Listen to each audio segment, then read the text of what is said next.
자, 이번에 소개해드릴 특종은 저는 물론 전 기자님 그리고 한 기자님 여기 있는 모든 분들, 시청자분들까지 누구나 피해자가 될 수 있는 범죄입니다. 아니, 어쩌면 이미 피해자가 있을지도 모릅니다. 아이고. 자, 우리가 가장 안전하다고 생각하는 집안에서 나도 모르게 범죄에 노출된 사건인데요. 집에서 범죄에 노출된다고요?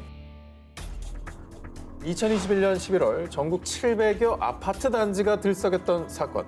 자, 해커들이 주로 이용하는 한 웹사이트에 국내 아파트 내부로 추정되는 사진과 영상이 무더기로 유출되는 사건이 발생했는데요. 저게 어떻게 나와? 사진과 영상 속에는 거주자의 일상뿐만 아니라 알몸 사진 등 개인적인 프라이버시가 고스란히 담겨 있었습니다.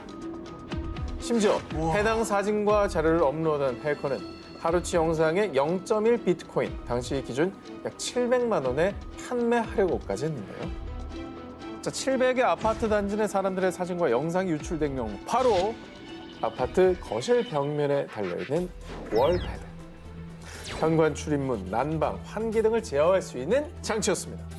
자, 월패드에는 보통 경비실이나 다른 가구의 영상 통화를 위해 카메라가 달려있죠. 해커가 이걸 해킹해서 실시간으로 집안을 들여다봤던 겁니다. 심지어 아파트 단지 내 월패드들은 하나의 망으로 연결되어 있어 해커가 한 가구만 해킹을 해도 이걸 통해서 아파트 전체의 월패드를 조작하거나 데이터를 확보할 수 있는 취약점이 있었습니다. 별걸 다 해킹한다 진짜. 요즘에는 웬만한 아파트 저거 다 월패드 있잖아요. 아파트는 다 있다고 봐야죠. 네. 저게 문도 열리잖아요. 저걸로 그러네. 해킹하면 문을 열 수가 있는 거예요. 그렇습니다. 아, 그러겠다. 침입이 그냥 가능한 거죠. 아니, 그럼 대처할 방법이 없나? 이거 너무 불안한데요. 네. 다들 있는데. 해당 사건이 터지자 각종 아파트 커뮤니티에서는 월패드 카메라를 스티커 등으로 가린 인증샷, 저런 사진들이 화제였습니다. 논란이 커지자 과학기술정보통신부는 가구별 망 분리를 의무화하는 조치에 착수, 일부 월패드 업체도 보안 프로그램을 추가 설치하며 영상 외부 전송 차단 등 긴급 대처에 나섰는데요. 보안 전문가들은 월패드에 부착된 카메라를 항상 가려두고 이 비밀번호를 설정하라고 권장. 침해 사고가 발생하면 즉시 인터넷 침해 대응센터 118에 신고하라고 덧붙였습니다. 컴퓨터 캠이나 노트북 카메라는 이제 해킹 때문에 가려두는 사람들을 많이 봤거든요. 근데 집에 있는 월패드까지 가려야 되는지는 몰랐어요, 진짜. 어마어마하네요. 네. 생활의 편리함을 위한 기술의 발전이 되려 범죄에 악용되는 현실, 다시는 이 반복되지 않길 바라며 범인이 반드시 검거되길 바랍니다. 2022년 4월 영국 19세 여성 에버 킬링은 친구들과 함께 한 바를 찾았습니다. 그런데 어느 순간 어지럽더니 구토를 했고 걷지도 못했어요. 이상 증세를 호소한 킬링. 친구들의 도움을 받아 겨우 귀가했는데요. 그리고 다음 날 갑자기 팔이 부어올라 병원을 찾은 킬링은 알 수 없는 무언가에 오염된 주사 바늘에 찔린 것을 확인했습니다. 어머, 몰래 또 무슨 약물 주입하고 그런 거 아닙니까? 그러니까 주사 테러 같이. 야, 그럼 뭐 구토하고 걷지도 못할 정도면 이거 심각한 뭐 이상한 물질을 넣었나 보죠. 그리고 앞서서 2021년 10월 영국 친구들과 함께 클럽을 찾은 19세 여성 자라 오웬은 갑자기 블랙아웃. 집에 어떻게 왔는지 기억이 나지 않아요. 다리가 아파서 보니까 바늘에 찔린 자국이 있더라고요. 불행 중 다행으로 끔찍한 성범죄에 희생되진 않았지만요. 오웬 역시 정체불명의 주사바늘 테러 피해를 입었습니다. 아니, 범행 수법이 동일하잖아요. 그러니까 뭐 여성들을 노리는 어떤 범죄 같은데. 그런데 이 두 사건은 빙산의 일각에 불과했습니다. 2021년 영국 두 달간 주사기 테러 274건 발생. 2022년 프랑스 석 달간 주사기 관련 300건 이상 민원 접수. 이 밖에도 독일, 아일랜드, 스페인 등 유럽 곳곳에서 수십, 수백 건의 주사바늘 테러 신고가 접수됐습니다. 이 정도의 어떤 숫자면 한 사람의 소행이 아닌 걸로 보이는데 이게 근데 어떤 목적으로 왜 사람들 저렇게 찌르고 다니는 겁니까? 자, 유럽을 덮친 의문의 주사바늘 테러 사건에 각국에서 수사에 돌입했습니다. 대부분의 피해자가 어지러움, 구토 증상을 보이고 심할 경우 기절까지 했는데 문제는 피해자들을 찌른 범행 도구인 주사바늘은 전혀 발견되지 않았고요. 피해자들의 이상 증상을 유발한 약물의 정체도 확인 불가. 확인 불가래. 뭔지도 몰라. 나도 모르게 누가 찌르고 간다니까 이거 너무 공포스러운데요. 하지만 무엇보다 가장 큰 문제는 수백 명의 피해자가 발생했지만 주사바늘 테러의 배후 범인에 대한 실마리조차 찾지 못했단 겁니다. 단순한 장난이 아닐 수도 있다는 생각이 들고 그게 무서운 것 같아요. 대체 뭘 원하는 건지, 뭐 왜 자칫 이러는 건지. 인신매매나 성범죄로도 이어질 수 있는 충분한 개연성이 있거든요. 빨리 잡아야겠는데요. 그렇죠. 유럽을 덮친 의문의 주사바늘 테러는 여전히 계속되고 있는데요. 부디 하루빨리 범인이 잡히고 실체가 밝혀져 더 이상 피해자가 발생하지 않길 바랍니다. 최근 일부 청소년들 사이에서는 이 같은 은밀한 대화가 오간다고 하는데요. 너 그거 구했어? 난 아직. 병원에선 처방을 안 해주더라고. 야, 무슨 걱정이야. 요즘 SNS에서 다 팔아. 같이 사자. 일부 청소년들 사이에 이 약이 엄청난 붐을 일으키고 있습니다. 바로 향정신성 식욕 억제제. 나비처럼 생긴 모양 때문에 일명 나비약이라 불리는 약입니다. 자, 요즘 일부 청소년들의 경우 깡마른 몸매에 대한 병적인 선망을 가지고 있는데요. 다이어트를 위해 무작정 굶다 못해 먹고 토하기를 반복하는 일명 먹토. 또 씹기만 하고 뱉어버리는 일명 씹토에 그치지 않고 인위적으로 식욕을 억제하기 위해 불법적으로 식욕 억제제를 구입해 복용하는 겁니다. 아, 저걸 왜 선호할까? 마른 체형을 선호하면서 뭐 개말라, 뼈말라 뭐 이런 말까지 있다고 하더라고요. 아니, 불법적으로 구입해야 되는 약이면은 함부로 복용하면 절대 안 될 텐데. 이거 큰일인데요. 그렇습니다. 청소년들이 일명 나비약을 은밀히 구해야만 했던 이유. 전문가들에 따르면요. 나비약의 성분은 일명 필로폰이라 불리는 메스암페타민과 유사합니다. 청소년들이 마약에 손을 댄 거나 마찬가지인 겁니다. 이 나비약의 일부 성분이 마약류로 지정됐을 만큼 중독성과 위험성이 심각한 수준입니다. 그래서 의사의 처방이 필수. 만 16세 이하 청소년에겐 처방하지 않고요. 일부 심각한 비만 환자들이 의사의 처방에 따라 단기간에 소량만 복용하는 약입니다. 하지만 살 빼는데 혈안이 된 일부 청소년들은 SNS 등에서 이 나비약을 불법적으로 구매, 남용하고 있는 건데요. 아이고. 결국 나비약 남용으로 인해 중독성, 환각, 환청, 공격성 증가, 자해 시도 등 끔찍한 부작용을 겪는 경우가 비일비재하다고 합니다. 마약류라고 하니 부작용은 당연한 거 아니겠습니까? 그 중독 위험도 있는 거고요. 네. 실제로 지난 6월 경찰은 마약류로 지정된 식욕 억제제를 불법 유통 복용한 혐의로 59명을 입건했는데요. 판매자, 구매자 모두 10대 청소년이 대다수. 그중에는 겨우 13살에 불과한 아이들도 많아 충격을 더했습니다. 청소년들 사이에 불법 성행하는 마약성 식욕 억제제, 나비약. 부디 청소년들이 이 나비약의 위험성을 똑바로 인지하고 더 이상 부작용 또 피해에 시달리지 않도록 범죄 수렁에서 빠져나오길 바랍니다. 이번 특종은 마치 도시괴담에 나올 법한 끔찍한 스토리지만요. 더 이상 도시괴담이 아닌 미국에서 현실로 일어난 끔찍한 실화입니다. 2022년 8월 16일 미국 텍사스주 휴스턴. 에린 밈스는 생일을 맞아 한 식당에서 남편과 생일 파티를 했는데요. 그리고 부부는 즐거운 마음으로 식당을 나와 주차장으로 향했습니다. 그런데 5분 뒤 밈스는 끔찍한 범죄의 희생자가 됐고 급히 병원으로 이송됐습니다. 5분 만에 범죄를 당했다고요? 5분 만에. 뭐 흔히 말하는 퍽치기 이런 건가요? 밈스가 쓰러진 이유 다름 아닌 쓰레기 때문이었습니다. 어? 차를 타기 전 조수석 손잡이에 휴지가 꽂혀 있는 걸 본 밈스. 대수롭지 않게 여기며 손으로 휴지를 주워 버렸습니다. 그리고 식당 화장실에서 손을 씻고 차로 돌아왔는데 그 순간 And maybe like 5 minutes, my whole arm started tingling, started feeling numb, and then I couldn't breathe. I started getting hot flashes, my chest was hurting, my heart was beating really fast. 민수의 팔 전체에 마비 증상이 오더니 급기야 발열과 호흡 곤란 증상까지 발생. 결국 민수는 병원으로 긴급 이송됐습니다. 도시괴담 중에 이런 얘기 비슷한 얘기 많았잖아요. 그러니까 이게 그냥 현실판으로 벌어진 거네. 장갑을 끼고 다녀야 되나? 뭐 어떻게 해야 되는 거야 도대체? 열쇠 차고 장갑 끼고 이러다가 좀 어떻게 해야 됩니까? 옛날로 돌아가야 됩니다 이거. 밈스가 병원에서 소변, 혈액 검사 등 각종 검사를 실시한 결과 밈스의 증세는 급성 약물 중독. 더 큰 문제는 약물의 정체도 확인되지 않았다는 겁니다. 밈스를 노린 거예요? 아니면 묻지마 테러예요? 알 수 없죠. 그것조차도 알 수 없는 거죠. 아니 그러니까 보통 차에 전단지 같은 것도 많이 꽂혀 있고 다 빼서 뭐 쓰레기 버리잖아요. 있으면 그냥 버리게 되잖아요. 아 누가 여기다 꽂아놨어? 그러고 버리겠죠. 그러니까요. 야 이거는 그것도 아예 못 건들 거 아니야. 이게 너무 무서우니까. 뭔지 모르니까. 내가 피해자가 될 수도 있는 거고. 밈스는 해당 사건을 자신의 SNS에 공유하며 앞으로는 밖에서 정체를 알 수 없는 쓰레기를 맨손으로 만지지 말라며 경고했는데요.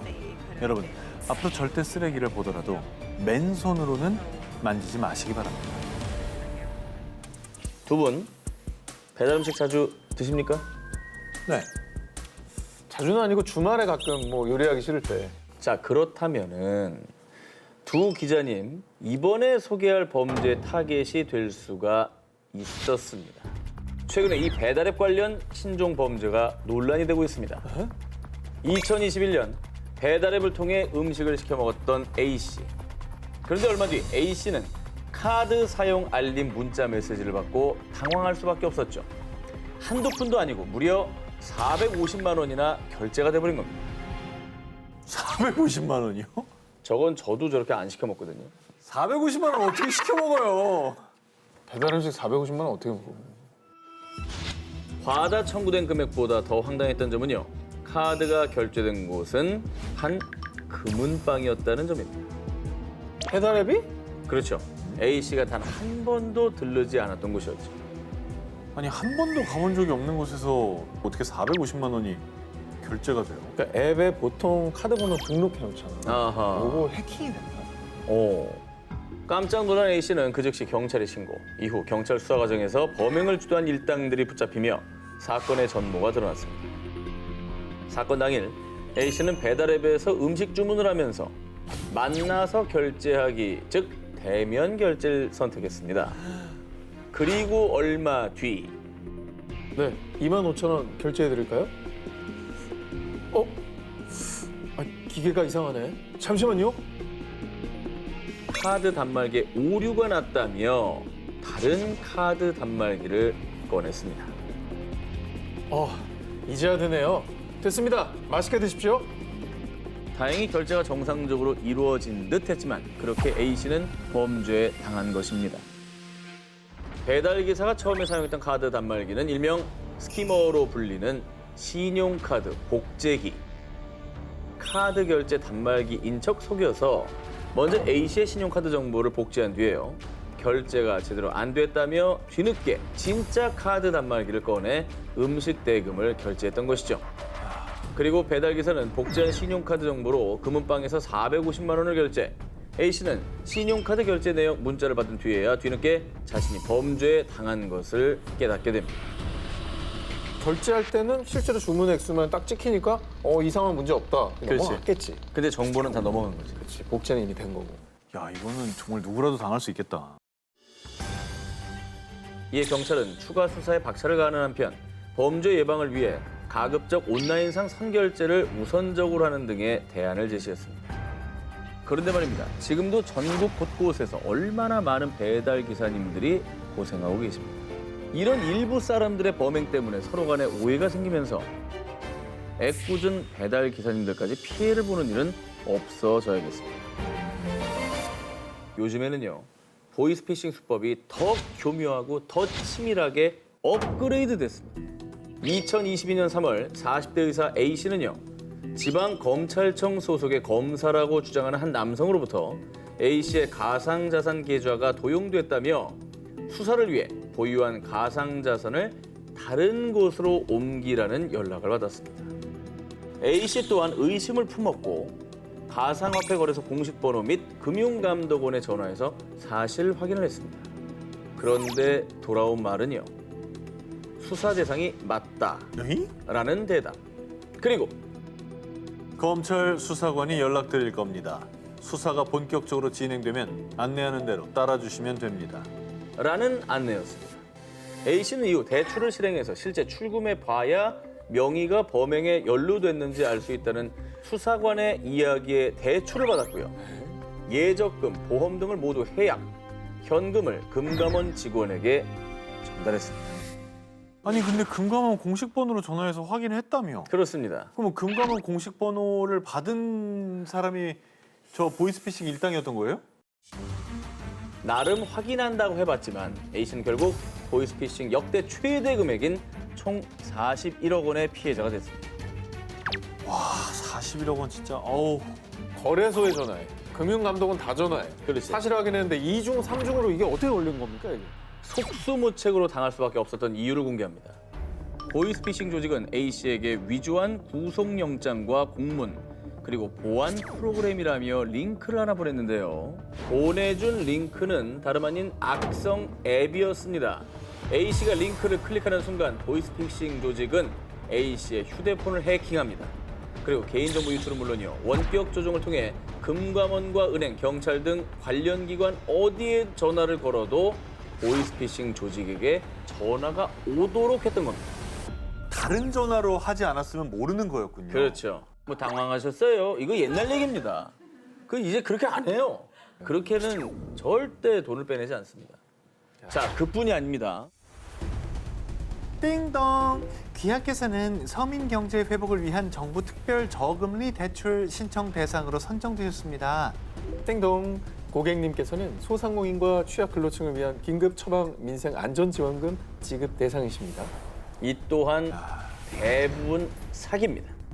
저금리 대출 상품으로 변경해 준다거나 지원금을 준다는 명목으로 개인정보 등을 빼내서 금전적 피해는 물론이고 해당 계좌를 보이스피싱으로 갈취한 자금들의 인출책, 자금책으로 이용해서 자칫하면 나도 모르게 가해자가 돼 범죄에 연루될 수도 있습니다.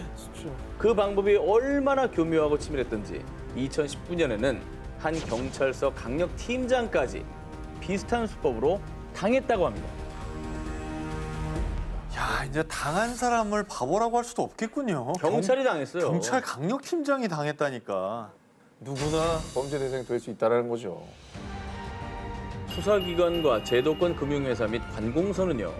전화, 문자를 통한 개인정보, 자금, 앱 설치 등을 절대 요구하지 않습니다. 주의하세요. 또 주의하세요. 2022년 여름 대만 출국 후 사라진 청년 5천 명의 행방은 대만을 발칵 뒤집은 충격적인 사건이 발생합니다. 이 끔찍한 범죄 사건의 정체는 바로 청년들을 대상으로 한 해외 취업 알선 사기 및 인신매매 사건입니다. 전 세계적으로 취업난이 심각한 상황. 그런 가운데 2021년 말부터 국제 인신매매단은 주로 대만인을 상대로 해외 취업 사기를 벌이고 있습니다. 이들의 수법을 살펴보면 SNS를 통해 한 달에 최대 3,270달러, 한화 약 443만 원을 쉽게 벌게 해주겠다 같은 달콤한 제안을 건넸고요. 대만인들이 캄보디아나 동남아 국가에 도착하면 납치 및 감금. 이들은 정말 악랄하게도 같은 대만인을 대상으로 한 취업 사기 및 보이스피싱에 강제 동원됐습니다. 꿈 많은 청년들을. 그러니까 인신매매도 끔찍하지만 이것도 범죄 가담하게 만들어서 범죄자로 만든 거 아닙니까? 범죄를 만든 거죠. 절박한 취업을 하기 위한 저 마음을. 피해자들은 주로 캄보디아와 미얀마, 베트남 등의 감금. 가까스로 탈출한 대만인의 증언에 따르면 피해자들은 총으로 무장한 감시책들이 지키고 있는 살아선 못 나오는 현실판 지옥에 감금됐는데요. 이곳에서 매달 정해진 인원을 유인하지 못하거나 범죄에 가담하지 않을 경우 가혹한 고문과 폭행이 이어지고요. 와, 저거. 엄청 때렸네. 요즘 그런 게 벌어졌다고? 심지어 여자들은 성폭행까지 당했습니다. 뿐만 아니라 인신매매단은 피해자들의 신체를 부위별로 가격을 매겨 거래하는 천인공노할 짓까지 벌였고요. 그리고 피해자 일부가 목숨을 걸고 탈출해 신고했지만 조직이 현지 경찰을 매수한 경우도 허다했습니다. 허다했다고? SNS는 뭐 우리들도 많이 하잖아. 그럼 타겟이 될 수 있다는 거죠. 그렇지. 그죠? 대만 당국에서도 구직 사이트에 가짜 취업 공고를 단속하고는 있지만 SNS를 통한 개별적인 연락까지는 막지 못하는 게 현실인데요. 그리고 대만뿐 아니라 말레이시아, 베트남, 태국 등 아시아 각국에서 피해자들이 속출. 2022년 8월 대만 정부에선 인신매매 대응팀을 구성해 피해자 구조와 인신매매단 체포에 나서는 등 인신매매단과의 전쟁은 현재 진행 중입니다. 일단 뭐 생지옥을 만들어 놨네요. 그러니까 이게 현재 진행 중이라는 게 아직도 감금돼 있는 사람들이 있는 거예요. 지금 이 시간에도. 못 구한 거예요, 아직 다. 가족들의 품으로 빨리 좀 돌아가셨으면 좋겠다는 생각 듭니다.